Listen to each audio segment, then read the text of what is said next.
Boa noite, igreja. Boa noite você que nos acompanha através das nossas redes sociais. Meu desejo nessa noite é que a graça e a paz do nosso Senhor Jesus Cristo esteja em suas mentes, em seus corações. Mas essa paz que eu estou desejando para você agora não é qualquer paz. É a paz que, a despeito da dor, do sofrimento, de qualquer dificuldade, ela permanece lá firme. É a paz que excede todo o entendimento, a paz de Cristo. É essa que eu desejo para você. Essa noite, queridos, nós iremos conversar sobre a epístola aos Filipenses. Epístola é a mesma coisa que carta, né? Antes da gente começar a reflexão que nós iremos fazer, eu gostaria de contextualizar um pouco essa narrativa bíblica, né? Quem é o autor? O autor, a gente já comumente fala, que é Paulo. No próprio capítulo 1, no verso 1, ele se citou, juntamente com Silas e Lucas, né, como os personagens ativos dentro da narrativa. Mas os pais da igreja, né, os pais da igreja, a própria igreja apostólica, elas também afirmam que Paulo é o autor. Mas, se a gente quiser uma fonte extra-bíblica, nós temos o testemunho do bispo Irineu de Lyon, que, quando adolescente, escutava os discursos de Policarpo, né, na metade do segundo século. E quem era Policarpo? Quem eram os pais da igreja? Policarpo era um dos pais da igreja. Os pais da igreja eram os discípulos dos discípulos de Jesus.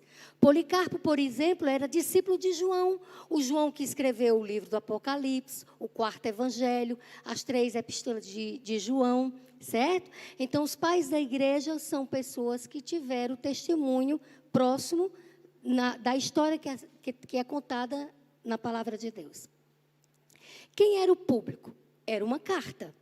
Embora para nós essa carta seja também, né, endereçada a nós, mas nós não somos os destinatários primários dessa carta. O destinatário primário dessa carta eram os cristãos da cidade de Filipe. A cidade de Filipe era uma cidade situada na Macedônia. Hoje é uma cidade chamada Kavala, na Grécia. Qual era o contexto histórico que envolveu a elaboração dessa carta? A epístola aos Filipenses foi escrita em Roma. Eu abro aqui um parêntese, porque tem alguns eruditos, alguns teólogos, que não afirmam que tem sido em Roma, assim como eles também não afirmam a datação da escrita dessa carta nos anos. Há uma variação. Alguns eruditos dizem que é do ano de 59 a 60, outros dizem que é de 60 a 61, e outros dizem que é em 63. Quem justifica o ano de 63 são aqueles que acreditam que essa carta foi escrita em Roma, quando Paulo estava preso. Mais de 10 anos haviam se passado desde que o apóstolo pregou o evangelho em Filipos pela primeira vez. Esta narrativa encontramos escrita por Lucas no capítulo 16, no livro de Atos, no capítulo 16. Paulo estava em Troade, na sua 3ª viagem evangélica. Paulo tensionava ir para a Ásia para levar o evangelho aos gentios, mas o Espírito Santo impediu Paulo. Está lá registrado no livro de Atos, no capítulo 16. O Espírito Santo o impediu de levar a mensagem. E Paulo, então, recebe uma visão concedida pelo Espírito Santo, onde um jovem macedônio diz claramente: vem e socorre-nos. Então, Paulo chama Lucas e Silas, e os 3 vão fazer essa missão na cidade de Filipe, né? Ali os missionários unem um pequeno grupo próximo a um rio, fora da cidade. Entre os presentes estava Lídia, a vendedora de púrpura da cidade de Tiatira. Estava também toda a sua família. E está registrado no livro de Atos que toda a sua família entregou a vida a Jesus, e ali mesmo eles foram batizados. E enquanto Paulo e Silas estavam na missão ainda em Filipe, eles encontraram uma escrava que que vendia a interpretação de adivinhações, né? Ela era possuída por um demônio. E quando Paulo e Silas se aproximaram, ela expressou que eles eram servos do Deus Altíssimo. Paulo, então, vai até ela e expulsa aqueles demônios, e essa moça se converte também, aceita o evangelho que Paulo prega, e também é batizada e se converte. Mas isso gerou um problema muito grande, porque essa escrava, ela era fonte de renda para alguns senhores. E quando eles fizeram isso, esses senhores inflamaram a cidade de Filipe contra Paulo, e Paulo, então, é açoitado juntamente com Silas, e eles são levados presos. Acontece que Deus não pode ser impedido na sua vontade. E eles estavam ali numa missão dada pelo Espírito Santo. E à meia-noite, acontece um terremoto muito grande. E as prisões e as celas daquelas cadeias são abertas. E existia uma lei dada aos soldados romanos de que eles eram responsáveis pelas vidas, né, do qual eles estavam ali cuidando.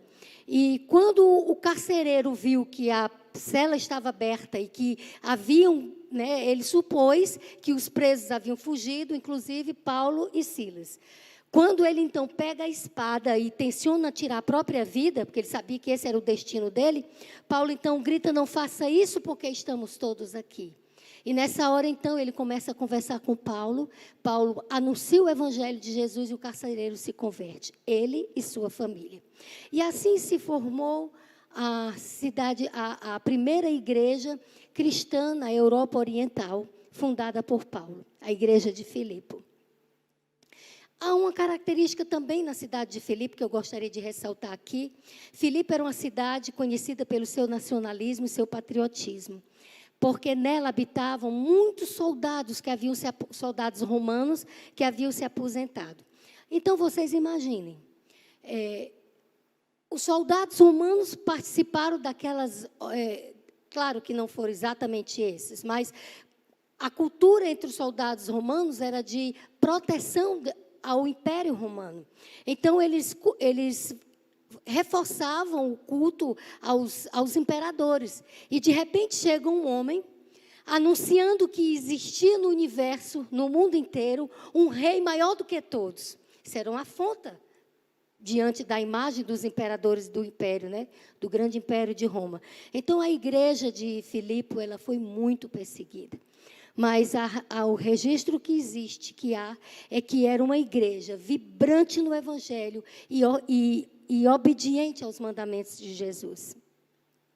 10 anos depois, no caminho de volta a Jerusalém, enquanto completava a sua terceira viagem missionária, Paulo novamente para em Filipos. E ali ele desfruta um período feliz e pacífico de comunhão com aqueles que estavam entre os mais amorosos fiéis e de todos os seus conversos. Paulo tinha alegria, prazer em estar com aqueles irmãos. Logo após o retorno a Jerusalém, Paulo ficou preso em Cesareia por 2 anos. E então ocorreu a viagem a Roma, na qual por 2 anos permaneceu em Roma. Era uma prisão domiciliar. Naquela época não tinha tornozeleira. Mas Paulo estava preso a um soldado romano 24 horas do seu dia. Havia uma corrente. Tudo que Paulo fazia era com aquele soldado. E Paulo, então, nesse momento, nesse período, que estava preso em Roma, ele escreve as cartas aos Efésios, aos Colossenses, né, a Filemon e a epístola aos Filipenses. Porque nesse período ele recebe a visita de um dos membros da igreja de Filipe, chamado Epafrodito, e ele vem, então, trazendo para Paulo notícias sobre essa igreja. A igreja, sabendo que o seu amado apóstolo estava preso, envia, então, uma oferta para que aquilo ajude nas despesas financeiras do apóstolo aprisionado, né? Paulo, então, agradecido, decide escrever uma carta em gratidão aos irmãos de Filipenses, aos irmãos da igreja de Filipe, né? Os temas abordados nessa carta é a alegria, humildade e fé. A Epístola aos Filipenses é uma carta de amigo para amigos, uma carta de conselho espiritual. Paulo escreve sobre a paz interior e a alegria experimentadas nas aflições. Ele tem segurança da simpatia dos filipenses e escreve confiante na amizade cristã. Então, à medida que a gente for lendo e à medida que vocês completarem a leitura em casa, porque, obviamente, nós não temos um tempo para contemplar os 4 capítulos, né? A gente entende a alegria de Paulo e a gente tem que entender o contexto daquelas exortações que Paulo faz. São conselhos de um amigo para amigos. Não são reprimendas, são conselhos, exortações. Nesta noite, nós faremos uma escolha entre os 3 temas. Nós falaremos sobre a humildade. Veremos que Paulo define a humildade na pessoa e obra de Jesus Cristo. Em Filipenses, Paulo não menciona o amor de Deus em relação aos seres humanos, mas ele explica a morte de Cristo nos termos de seu relacionamento com o Pai. Veremos que Cristo abriu mão de sua igualdade com Deus para servir o Pai como um ser humano, servir o Pai como um ser humano e obediente. Abram as suas Bíblias em Filipenses, capítulo 2. Agora já contextualizados, entendendo um pouco da história, nós vamos ouvir o conselho que Paulo deu para os seus amigos na igreja de Filipos. Acharam? Curvemos a sua fronte, a nossa fronte, porque agora nós vamos falar com a palavra do Senhor. Amado Deus, queremos te agradecer, Pai querido, pela liberdade que temos de estar aqui reunidos em torno da tua palavra para ouvir, Senhor, e ser instruídos. Senhor, desobstrui a nossa mente dessa obstrução que o pecado causou, impedindo que a gente compreenda na capacidade, Senhor, que o Senhor nos deu em nossa mente. Dá-nos discernimento. Usa-me como instrumentos teus. Eu estou aqui, Senhor, em missão para ti. É tua obra, não é minha. Então, me instrui, ó Espírito Santo, ao mesmo tempo que abre o coração e a mente de todos aqueles que ouvirão, que entrarão em contato com essa palavra. Fica conosco. Amém, Jesus. Nós iremos ver Atos capítulo 2, capítulo 1, do verso 27 a 30, e 2, do 1 até o 11, tá certo? Nós não iremos fazer o capítulo 2 completo, porque há muita coisa para ver. O que ele fala no capítulo 1? Paulo faz uma saudação, é um preâmbulo de uma carta, ele faz uma saudação para os irmãos. Ele rende ações de graças e súplica em favor dos filipenses. Em seguida, ele fala da própria situação como um encarcerado. E ele comenta que, apesar de estar ali preso, ele está ali, mas ele está contribuindo com a pregação do Evangelho. E ele fala que há muitos soldados têm estado em conhecimento da palavra através da sua prisão. E ele diz que ele entende que aquilo ali não deve ser motivo de tristeza para ele, mas Cristo seria sempre para ele um motivo de alegria, não importa as circunstâncias. E a gente sabe que Paulo, em termos de sofrimento, ele era um homem experimentado, né? E ele, no verso 27 ao verso 30, ele começa a abordar a unidade cristã na luta. Irmãos, ele coloca do verso 27 ao verso 30, Paulo faz uma argumentação puxando a questão da pressão exterior em cima da comunidade.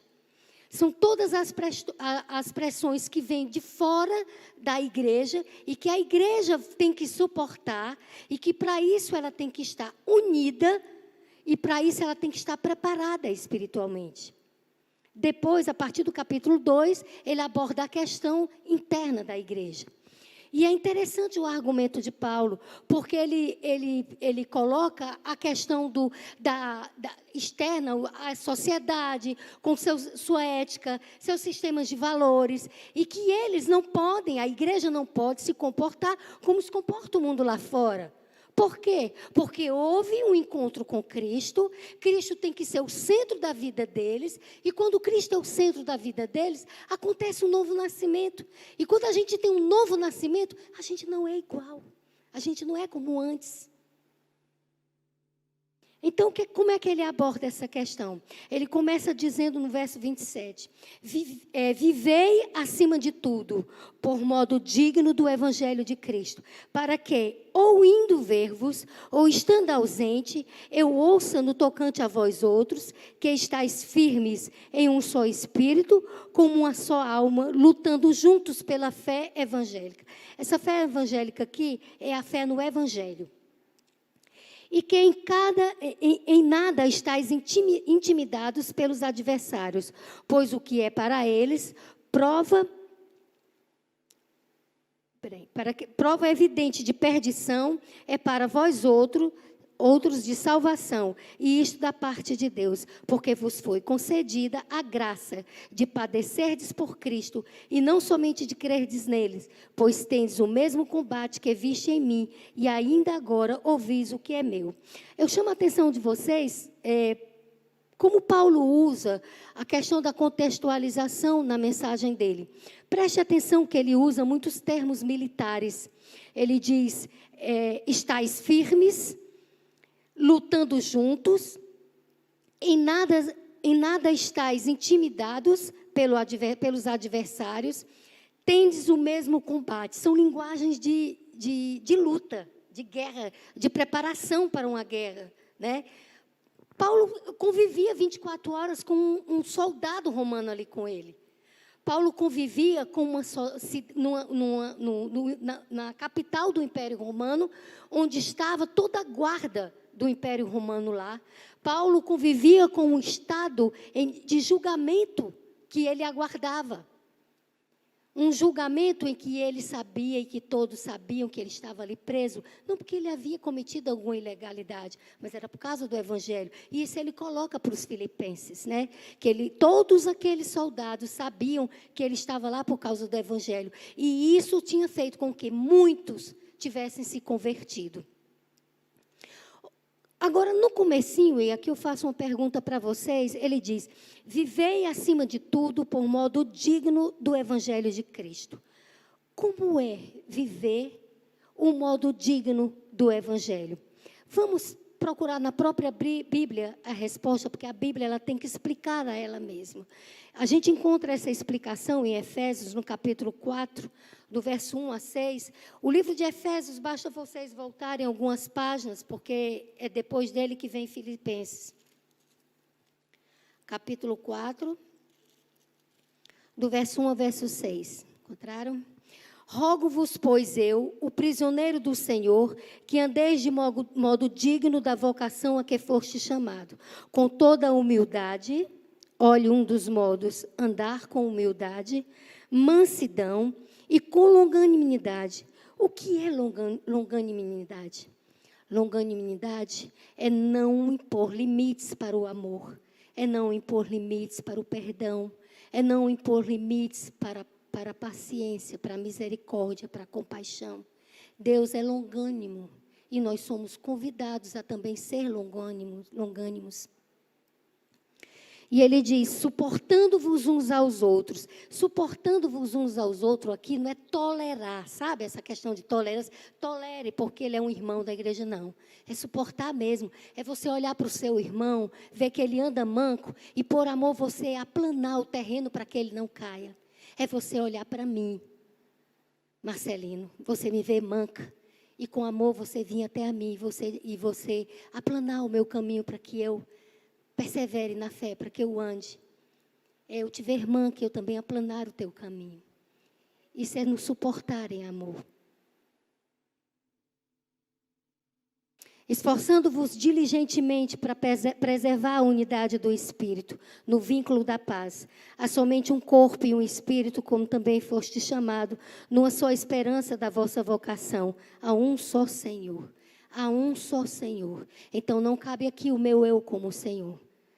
Se eu quero andar de modo digno do Evangelho, a primeira pessoa que tem que sair do trono sou eu. Porque há um só Senhor. E Ele é Jesus Cristo. Voltemos então para o nosso texto. E aí a gente vai direto para o capítulo 2, o verso 1.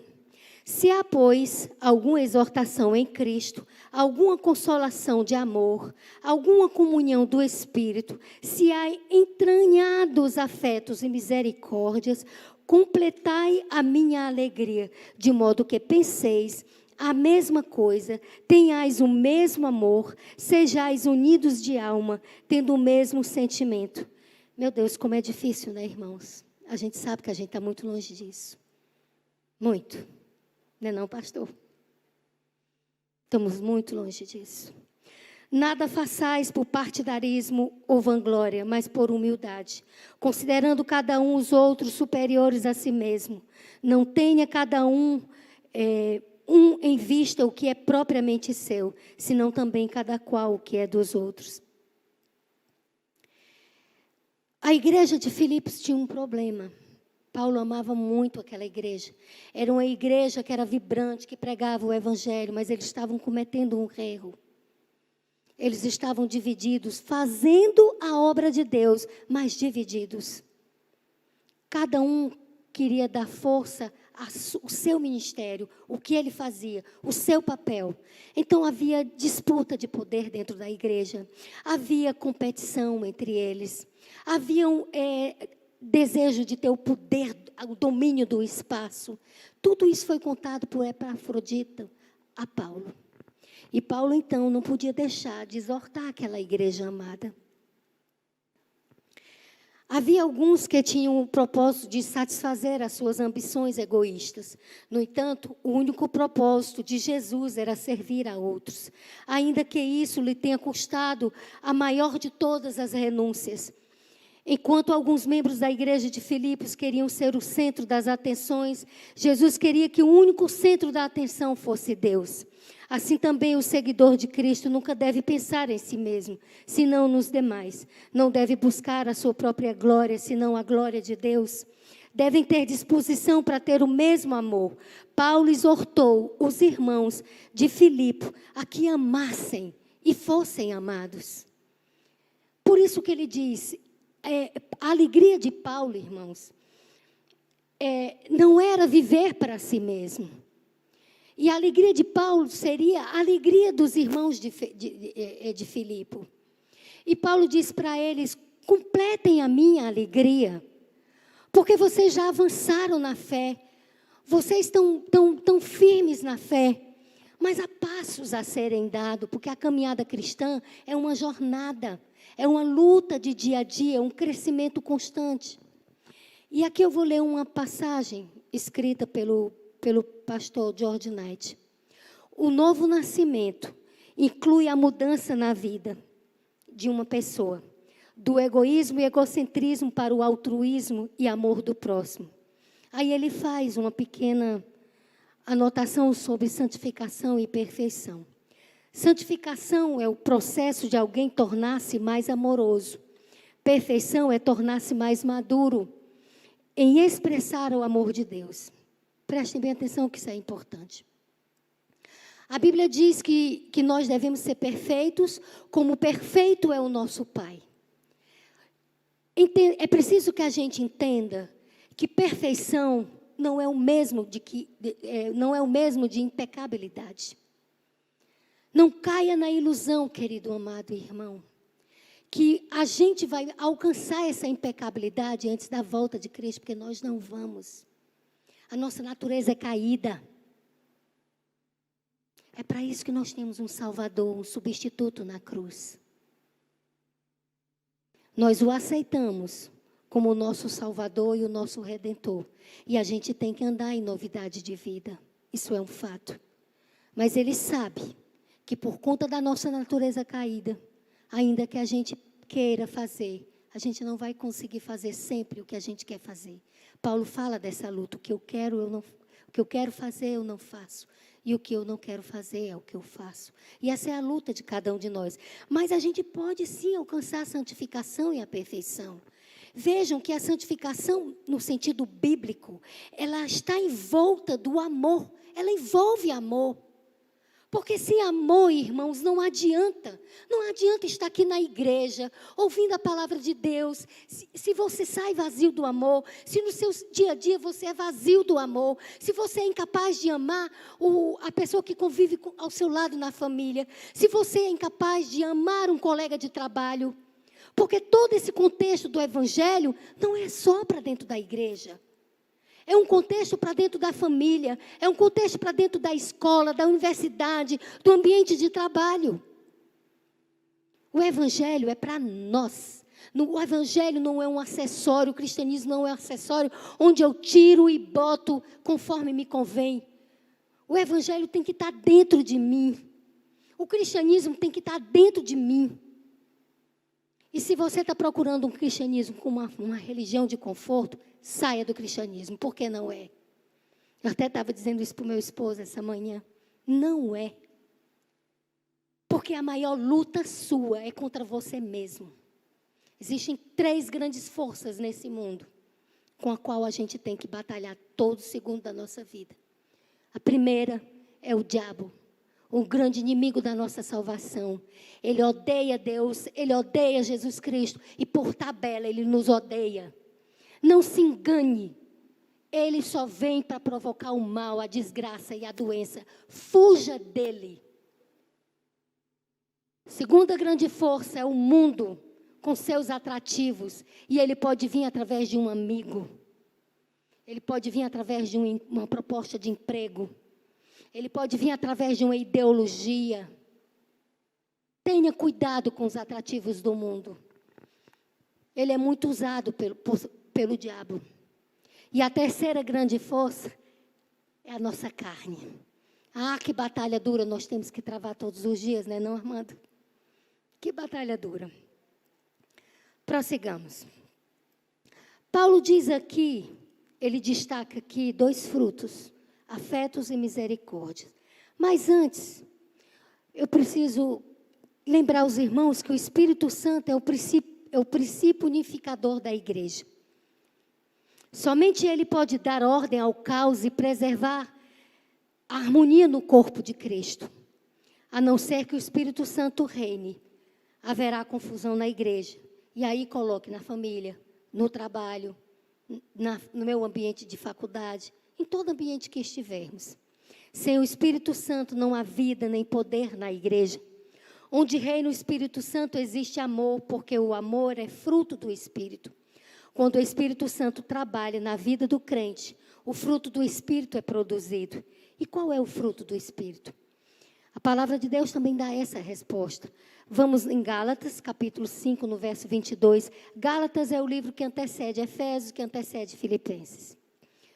Capítulo 5, do verso 22 ao 23. Antes, porém, irmãos, vamos ver o verso 19. Porque se a gente vai conhecer o fruto do Espírito, a gente precisa conhecer também o fruto da carne. E aí, cada qual faça a sua avaliação pessoal. Que tipo de fruto está prevalecendo na minha vida? No verso 19, ora, as obras da carne são conhecidas e são prostituição, impureza, lascívia. E aqui eu faço um parêntese. Quando você vê essa palavra prostituição na Bíblia, não pense que ela fala apenas no conceito de prostituição sexual, porque não é. Tá? Esse conceito aqui envolve até a prostituição, o adultério espiritual. E a gente comete o adultério espiritual quando a gente destrona Deus da nossa vida e a gente bota qualquer outra coisa. Pode ser qualquer outra coisa. A nossa vaidade, o nosso emprego, o nosso salário, qualquer coisa que tome o lugar de Deus, que tome primazia em nossa vida, nos transforma em adúlteros espirituais. Feitiçaria, inimizade, porfias, ciúmes, iras, discórdias, dissensões, facções, que é o mesmo que divisão, invejas, bebedices, glutonarias e coisas semelhantes a essa. A respeito dessas coisas, eu vos declaro, como já outrora vos preveni, que não herdarão o reino de Deus os que tais coisas praticam. Mas o fruto do Espírito é amor, alegria, paz, longanimidade, benignidade, bondade, fidelidade, mansidão, domínio próprio. Contra essas coisas não há lei. Voltemos aqui. Desses frutos, Paulo menciona afetos e misericórdia. Paulo destaca esses dois frutos que acentuam um verdadeiro cuidado de um para com o outro, o que pavimenta a unidade entre os crentes. Afeto refere-se à sensibilidade para com as necessidades e os sentimentos dos outros, enquanto compaixão significa o sentimento de dor que alguém sente ao ver o outro sofrer e o desejo de aliviá-lo desse sofrimento. Como cristãos, nós temos que ter afeto e compaixão. Tal preocupação fortalece a unidade entre os crentes. Irmãos, Deus leva muito a sério o cristianismo. Deus leva muito a sério o cristianismo. E nós temos que levar também. Isso aqui não é um clube. Isso não é um clube. Abraçar a fé cristã é saber que você tem que ser um soldado na fé. Que você tem que ter uma ética diferenciada do mundo. E não é a sua ética, é a ética de Deus. Se você não conhece, está na palavra. Estude a palavra. Dobre seu joelho. Peça ao Espírito Santo instrução para ver onde está havendo o destronar de Deus na sua vida. Porque quando eu assimilo a ética do mundo ao lugar da ética de Deus, eu estou tirando a autoridade dele na minha vida. E isso também é uma forma de idolatria. Tal preocupação fortalece a unidade entre os crentes. Toda desarmonia na igreja, na família, no trabalho, é falta de afeto, é ausência de misericórdia. Continuemos. Agora Paulo faz uma coisa que eu acho assim espetacular, mas é típico de Paulo. Paulo, ele usa para exortar os irmãos a respeito de um defeito dentro da igreja, ele usa o exemplo de Cristo. E ele usa o exemplo de Cristo na humilhação. E é disso que se trata o verso 5 ao verso 11, né? Que é o finalzinho já da nossa reflexão dessa noite. Tende em vós o mesmo sentimento que houve também em Cristo Jesus, pois ele, subsistindo em forma de Deus, não julgou como usurpação o ser igual a Deus. Quero chamar a atenção de vocês para uma coisa. Paulo está abordando a questão da natureza de Cristo. Está usando o argumento de que Cristo é igual a Deus. Cristo é Deus. A palavra que igual no grego, no original grego, é isos. Não sei se pronuncia assim, mas é isos. E ela significa igual mesmo. Igual. Não é semelhante, é igual. Então, Cristo é igual a Deus. Sendo igual a Deus, o que foi que ele fez?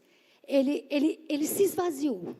Mas esse esvaziar-se de Jesus não é deixar de ser Deus. Ele não podia. Um leopardo pode mudar a pele dele? Não pode. Uma pessoa negra pode mudar a cor dela? Por conta própria, por decisão? Não pode. Jesus não podia mudar a natureza dele. Ele continuou sendo Deus. O que aconteceu? Ele precisava viver a obediência da vontade de Deus, da lei divina, como um ser humano, para que através da sua obediência, ele pudesse atender os reclamos da lei divina, da ética divina, numa obediência perfeita.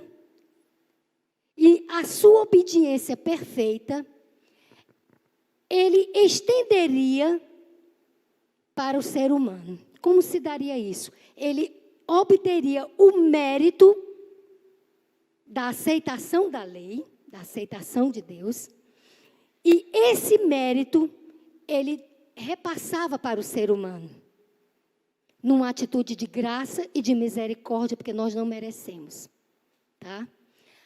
A lei diz que o pecado traz a morte.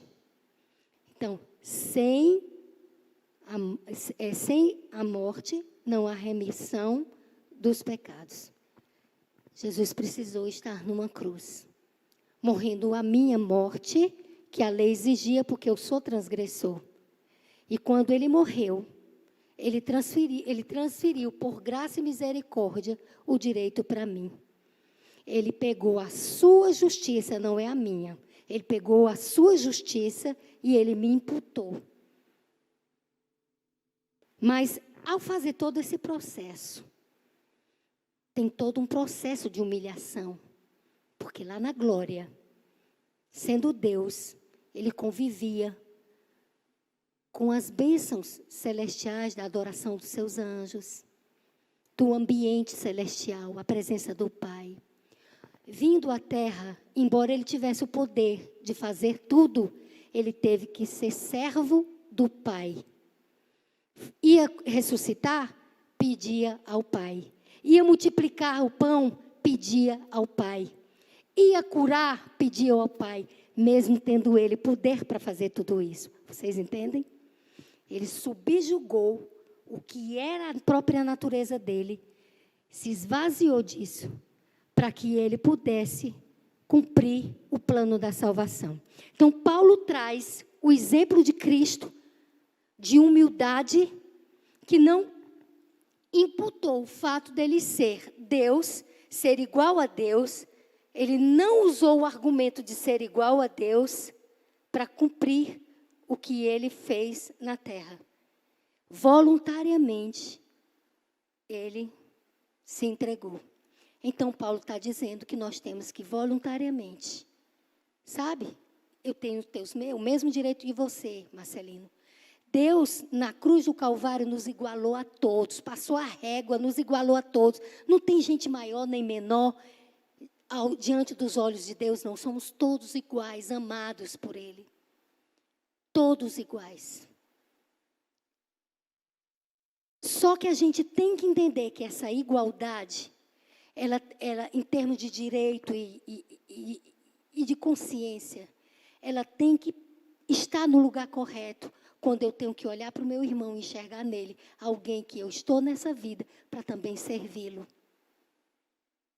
Então, andar em humildade, ser humilde, não é ser tolo e tonto, não. Não é deixar-se fazer como um tolo, não.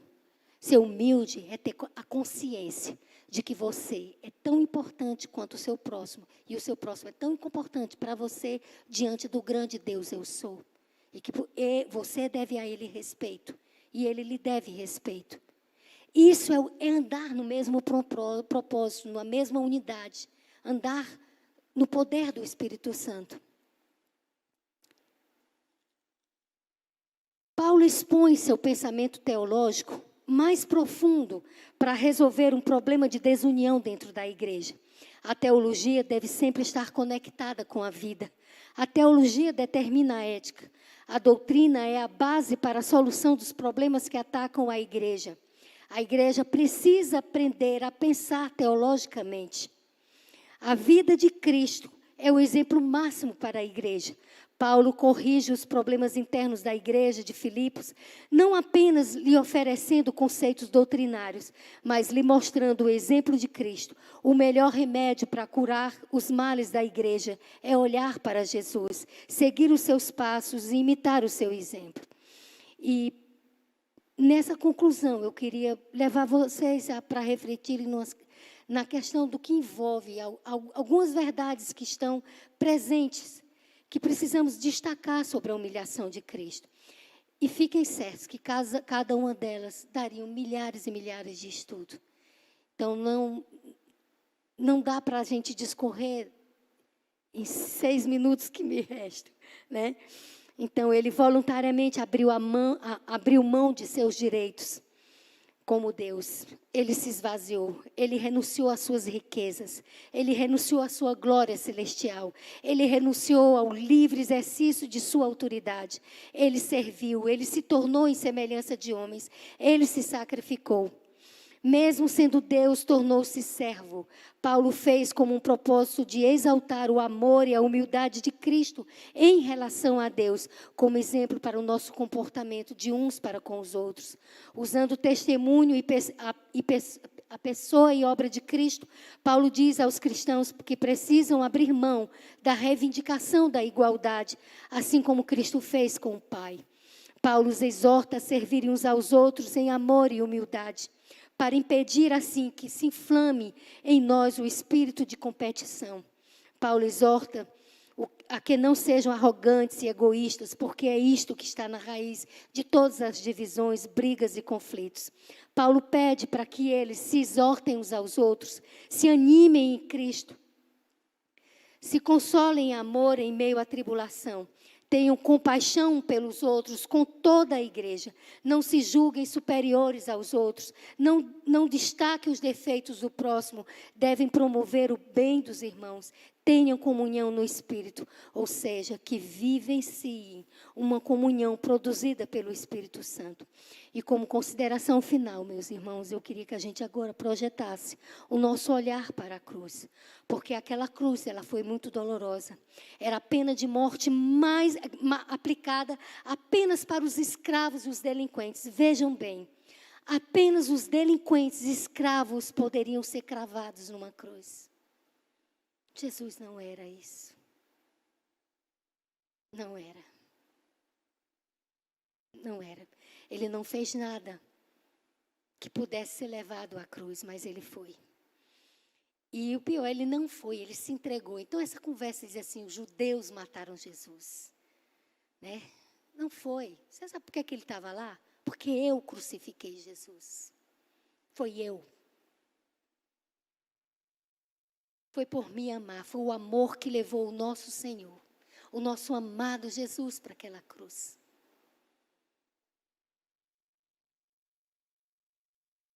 Havia um adágio que dizia que uma pessoa crucificada morria 1000 mortes. Muitas vezes o crucificado passava vários dias pregado na cruz e morria lentamente com cãibras, asfixias e dores atrozes.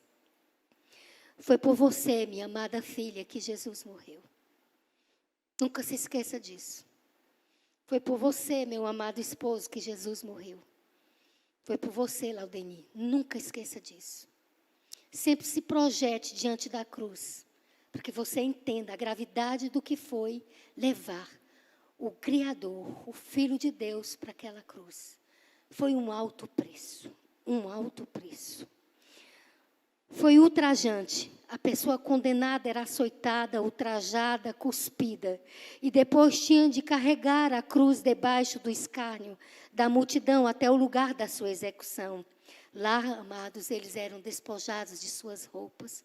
Eles eram nus. O nosso Senhor Jesus foi crucificado nu. Maldita, era uma morte maldita. Uma pessoa que era dependurada na cruz era considerada maldita. Assim, enquanto Jesus estava pendente ali na cruz, embaixo naquela multidão, Satanás movia toda aquela multidão que gritava, crucifica-o, crucifica-o. E ele via os líderes religiosos da sua amada igreja dizer, tu fizeste tanto pelos outros e é incapaz de te salvar a ti mesmo. Ele viu tudo isso e o que Jesus fez. Ele os amou, ele os perdoou. E ele disse, Pai, perdoa, porque eles não sabem o que fazem. É loucura tudo o que eles estão fazendo. Mas ao mesmo tempo Jesus contempla o céu. E o que ele vê era 3 da tarde, a Bíblia diz que o sol havia se escondido. Tudo estava escuro. E algo dentro de Jesus também começa a se mover e ele brada, Deus meu, por que me desamparaste? Foi a extrema angústia que matou também Jesus. Ali, quem sentiu já uma grande depressão, uma grande tristeza, talvez chegue a imaginar a profunda tristeza que Jesus sentiu. Mas não foi uma tristeza porque ele estava morrendo. Ele estava ali porque ele quis, ele voluntariamente se entregou. Ele ia se apresentar ao templo. Não precisava Judas ter traído Jesus. ele caminharia o percurso que ele caminhou. Ele entraria naquele templo e ele se apresentaria diante do sumo sacerdote. Era isso que estava previsto. Quem mataria, eu não sei. O sumo sacerdote, o próprio pai, eu não sei. Não precisava, a morte de Jesus não precisava ter sido como foi. Não era para ter sido assim. Foi Satanás que fez com que a morte de Jesus fosse tão dolorosa. Porque ele sabia que a partir daquele dia, ele seria impedido de ascender ao céu. E ele estaria preso juntamente com os demônios aqui na terra. Naquele dia na cruz, rompeu toda e qualquer pretensa autoridade que ele tinha sobre o ser humano. De fato, Cristo desceu a este inferno, o inferno do Calvário. Deus não teria escolhido a cruz se pudesse salvar o mundo de outra maneira. A fé no Salvador crucificado significa aceitar o método divino de salvação, amar, servir e doar-se. Aceitar o sacrifício de Cristo é crer no cumprimento de sua palavra e promessas. Esses 3 temas, fé, alegria e humildade, deveriam nos encorajar enquanto aguardamos a volta de Jesus. Eu chamo agora a Jaqueline, o pessoal que vai cantar, e eu peço aos irmãos que enquanto esse hino seja cantado, que cada um de nós medite na palavra desse hino, mas acima de tudo, em tudo isso que foi falado. Irmãos, quando o pastor me convidou para eu vir apresentar essa mensagem, eu já tinha esse estudo pronto, porque em janeiro eu fiz uma cirurgia, e antes de fazer a cirurgia, um dos médicos disse para mim, foi um CA da tireoide, né? É um dos cânceres mais simples, né? Quando tratado a tempo, e era simples, o meu não estava tão grave. Mas eu tinha uma fenda aberta muito grande nas minhas cordas vocais. E havia o risco da minha voz não voltar. Algumas pessoas fazem essa cirurgia e voltam logo, porque é um processo normal. Mas eu fui avisada pelo médico que a minha fenda era muito aberta. E isso talvez impedisse. E quando eu fiz a cirurgia, fiz consciente, que eu fui, né, depois do procedimento cirúrgico, eu tive que passar por um fonoaudiólogo. A fonoaudióloga que me atendeu, ela disse que o meu caso era típico de um caso permanente. Dificilmente eu teria minha voz, mas que há um processo de exercício que, se eu fizesse direitinho, tudo poderia acontecer. E eu levei para alguns outros fonoaudiólogos, uns 4 ou 5, e todos eles disseram a mesma coisa. Dificilmente. Então eu disse para Deus, um dia, aos 10 anos de idade, eu entreguei minha vida a Ti. Se minha voz não falar, meus olhos falarão, minhas mãos falarão. Mas só a morte me calará de falar. E no meu silêncio, eu pude aprender muitas coisas. E eu tinha já estudado esse tema. E sabe, pastor, o Espírito Santo é maravilhoso. Porque nós estamos abordando o tema do Espírito Santo no momento. Esse estudo não foi feito agora, eu já vinha estudando. Então, essa mensagem não foi a Ruth que trouxe. Saibam disso. O Espírito Santo conversou com cada um de nós nessa noite. Nós cantamos, vivifica a tua igreja. Mas a gente precisa desejar de fato isso. Porque a vinda do Espírito Santo, irmãos, é algo poderoso na vida de qualquer um. E ele não vem para uma mente cheia de conceitos do mundo, de conceitos deste mundo. Ele vem para uma mente vazia, uma mente que se esvazia de si mesmo para receber as suas promessas e o seu poder. Então vamos agora cantar, porque é enquanto aguardamos a volta do nosso Senhor que a gente vai clamando dia após dia esse poder do Espírito Santo. Vamos ficar de pé para cantar essa música? Ela é muito conhecida. Ela fala de que Jesus não tardará. Ele vai voltar.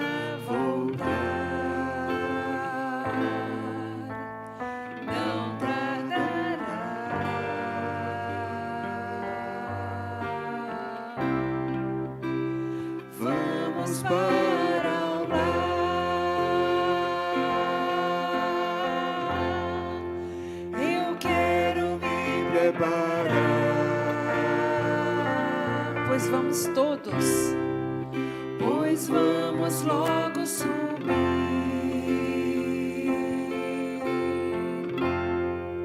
E quero junto a você, lá no céu,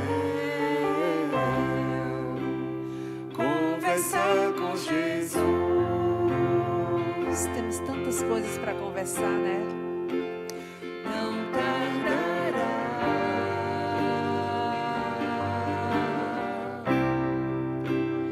Cristo irá voltar.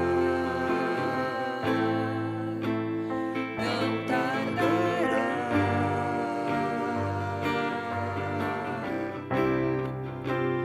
Vamos para lá. Eu quero me preparar, pois vamos logo subir.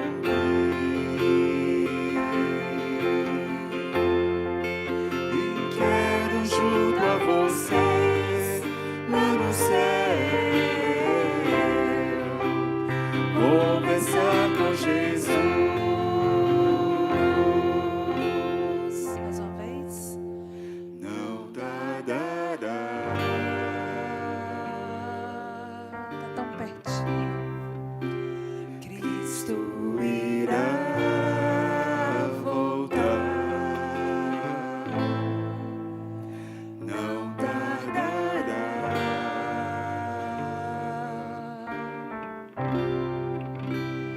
Vamos para lá. Amém. Amém. Oremos. Amado Jesus, muito obrigada por essa promessa maravilhosa. Nós não te vimos, Senhor, dizer com tua própria boca que o Senhor voltaria para nos buscar, para que onde tu estivesse, Senhor, pudéssemos estar todos contigo. Mas nós cremos no poder da tua palavra, na mensagem que a tua palavra encerra. Nós cremos, Senhor, que o Senhor vai voltar. E a nossa vida, o nosso dia a dia, Senhor, está centrado nessa promessa. Te pedimos, não demore tanto, Paizinho querido. Nós queremos conversar com o Senhor, te dar um abraço. Embora o meu conhecimento, Senhor, o conhecimento de cada um de nós, é de que tu sejas, Senhor, grande, muito grande, muito grande. Mas eu sei, Senhor, que os teus braços nos acolherão e que tu nos receberá com o teu amor. Mas que essa promessa também, Senhor, é para nós hoje. Que o Senhor também nos abraça hoje. E que o Senhor nos ajude a ter esse pensamento em mente, Senhor, para que o nosso coração deseje te buscar em oração, para ter esse encontro, para ter esse abraço. Pai querido, a tua igreja agora vai se dirigir para o lar, para o seu lar. Ó Pai amado, abençoa cada um dos teus filhos. Cada família aqui representada, Senhor, derrama a tua graça e a tua misericórdia, a tua paz. Fortalece-nos na fé, ajuda-nos a perseverar, Senhor. Concede-nos um coração puro, Pai querido, um coração desejoso de andar diante da tua face, em santidade e perfeição. Perdoe-nos por nossos pecados. Entregamos nossas vidas a Ti, Senhor. A Ti somente. Muito obrigada, Jesus. É em Teu santo nome que pedimos hoje e sempre. Amém, Senhor.